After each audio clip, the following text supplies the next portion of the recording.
Okay, we're looking at these glasses that supposedly adjust to where you want them by themselves,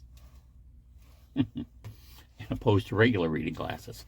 So I'm going to do something here, hoping the camera will show it well, but I'm going to rotate these in front of the camera lens, and you're going to see the difference between these are normal reading glasses, and these are the ones that will work from 0.5 to 2.5 plus. So let's see, when I put it on here and I rotate it, let me try that a little further away. There we go. You can see that things, they don't, swish around much. Okay. So with progressive lenses, I believe that's just the opposite. Now, can you see how the distortion in this one?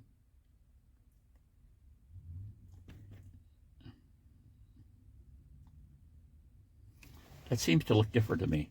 It doesn't show up as good on camera. When I'm doing it this way, maybe I needed to be further away. Put my puss in my Snozzola there in the middle of it. But you can see how that kind of deforms.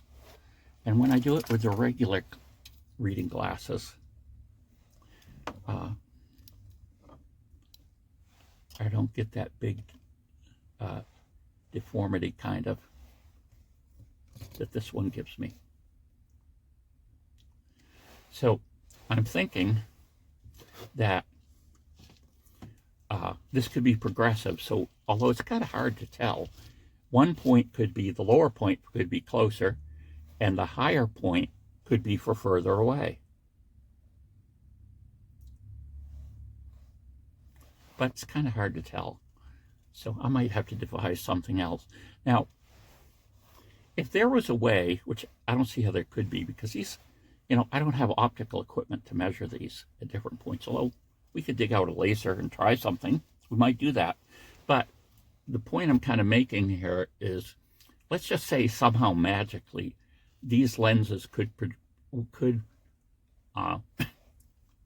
give you an adjustment per 0.5 diopters in 1 diopter, 1.5 diopters, and 2.5 diopters. Somehow, there's all these mini lenses in here, which we don't perceive just by looking at it. And one of those images would be sharp. And what your mind would do, the human mind is unbelievable in what it can do. Some people don't realize it, but it is. And so it would pick out the sharpest image and tune you into that. And you would perceive that these were working at every different distance, somehow adjusting themselves. But no, what it is your brain is could be getting 3 or 4 images at once, and it picks out the one that's sharp, and it kind of just disregards the ones that are blurry. And you might say, wait a second, your mind can't do that. Oh, your mind does that all the time. You'd be surprised if you actually could measure what is actually in focus, what your eyes are seeing. Now, when we're in bright sunlight today, your depth of field is really large. You can see things fairly close and fairly far away, and you don't perceive that there's a depth of field problem. Like with a camera, you focus it close. Close is sharp, far is blurry. Well, the human mind is so, again, unbelievably amazing. It brings your consciousness to that thing you're looking at, and all of this other stuff, it doesn't pay attention to. So other things could be blurry, and you wouldn't even notice it. I mean, there's a startling optical illusion where there's a circle and a cross. The idea is you're just supposed to stare at this thing and bring it closer and closer to one of your eyes. You do it with an eye shut, I believe. But the point is, at one point, the cross, you can't see it anymore, the X. You can see the 0, but can't see the X. How could that be? Well, because it's falling on the part of your eye where the retina is attached to the optical nerve. And all your brain does is fill in. It's like, if you're familiar with Photoshop, the healing brush, you can take this healing brush, and if you have something you don't like, you hit it there, and it just fills in with the other pixels that are around it and kind of fills it in. Well, that's exactly what your eyes are doing. You actually have two small blind spots that your mind is consciously ignoring all the time and filling in. Now, obviously, when you're moving your eyes around, again, the brain is so amazing in what it does that you never even notice it. One of the things you can do, let's see, I don't have a, this is the Mind is Amazing video. Even your mind, not just my mind. But, okay, if you have a really strong flashlight, this isn't strong enough, okay? But go into a dark room and, with a fairly bright flashlight, close your eyes and put it here and turn it on. Keeping your eyes closed, turn it off up here. What you will see is that your brain is turning everything around. If you look at a simple camera, the way one lens works, it reverses the image kind of up and down. So what is up top is actually on the bottom of your eye, and what's on the bottom of the landscape is on the top of your eye. And your eyes say, your brain, says, ha, that isn't right. Let's twist it around. And you can see this with a light, a bright enough flashlight. You will see with your eyes closed that when you hit here, that you're going to see the light in the bottom of the field of vision. And if you do it here, you're going to see it at the top of the field of vision, because it kind of skirts out around the eye, and some of the light gets past that mechanism in your brain, that the lens, it doesn't go through the lens, it goes, still going to use your brain, but the light would enter in and kind of scatter around, and some of it will get back into the eye and hit the optical nerve, but without the lens. And sure enough, that's the way you can prove that you're actually looking at everything upside down and your brain corrects it. They've even done this study. This would be kind of a hoot to do. They have these prism glasses they made. So you put them on and everything's upside down. In other words, you're seeing things, and again, what's on top is on bottom and what's on bottom is on top. Well, if you wear these glasses long enough, I think they said like 2 weeks. It takes a while, but eventually your brain will say, this isn't right, and it will switch them around. And all of a sudden, everything will be right again. So when you take the glasses off and your brain is going, oh no, oops. In the middle of my rant about how amazing the brain is, we get a phone call, which I had to answer. But getting back to it, okay, so you get these prism glasses on. Your brain finally says, no, this isn't right. We're going to fix it. Then what happens? You take them off and everything's upside down again. Your brain does immediately say, oh, we got to correct it right now. And then eventually your mind will flip the images over again once it is, realizes that when you're reaching down, the thing is up, whatever, and it will switch it back again. But there are some ways that you can see this very easily. And it might be hard to believe, but again, your brain color corrects. And so we know what color human skin is supposed to be. So if we're out in daylight and I look at my hand, it looks the color it's supposed to be. I go inside the house, turn on the lights.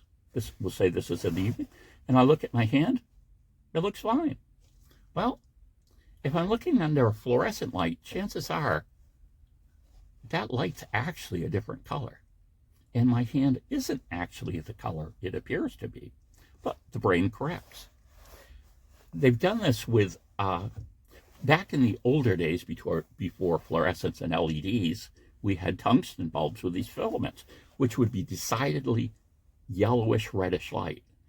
And again, walking into a room, there might be you noticing that it's a different color, but as long as you only have that color of light, your mind just subtracts it out and everything appears the right color again.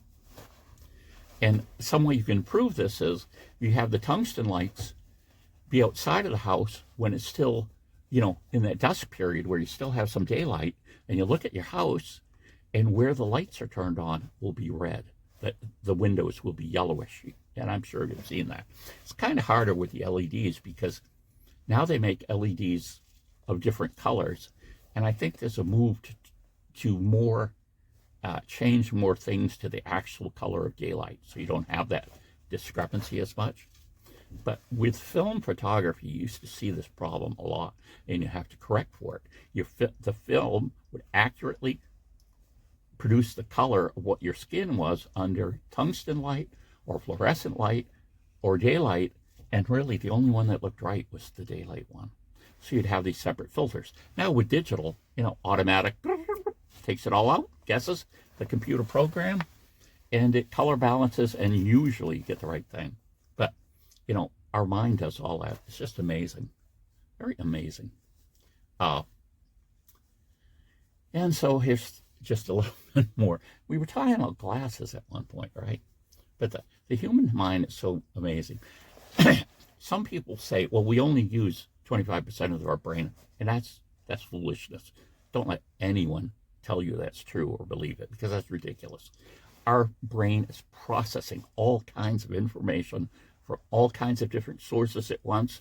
When we're talking to another human being, our whole senses are engaged. We're hearing the person, we're seeing the person, we might be able to smell a person, we might be able to feel a person. All kinds of these different things. All of these things are going into our brain through our senses at one time and being processed.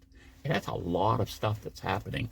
And especially with social interactions with people, our brain is kind of keyed on that, and all of these senses get engaged, and all of this stuff happens in your brain. It isn't like, oh yeah, only this part of your brain lights up ever. The rest of this other 75%, that's just dead weight, and it's just in your brain. And you have to have some magic pill or something to access, or special exercises, brain exercises you can only learn from me from 1995.